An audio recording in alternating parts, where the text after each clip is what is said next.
పూర్వం తూర్పుగోదావరి జిల్లాగా పిలువబడి ఇప్పుడు కాకినాడ జిల్లాగా పిలువబడుతున్నటువంటి ఈ జిల్లాలో పెద్దాపురం మండలంలోని తిరుపతి గ్రామంలో శ్రీభూ సమేత శృంగారవల్లభ స్వామివారు స్వయంభూగా వెలిసి ఉన్నారు.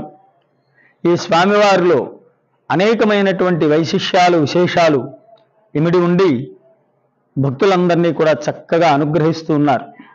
వరుసగా చెప్పుకుంటూ వెళితే శంకుచక్రాలు రెండు అపసవ్యంగా ఉండటం ఒక ప్రత్యేకత, రెండవది చక్కని చిరునవ్వుతోటి సౌందర్యంగా వంతంగా ఉండటం రెండవ ప్రత్యేకత, మూడవ ప్రత్యేకత ధ్రువుని కోరిక మీదే శ్రీ మహావిష్ణువు ఇక్కడ స్వయంభూగా వెలిశారు అని మూడవ ప్రత్యేకత, నాలుగవది చాలా విశేషమైనది ఆశ్చర్యకరమైనది ఎవరు చూస్తే వారంతెత్తు కనబట్టము అనేటువంటిది ఈ దేవాలయం, ఈ స్వామివారి యొక్క వైశిష్యము, వారి అనుగ్రహము. కాబట్టి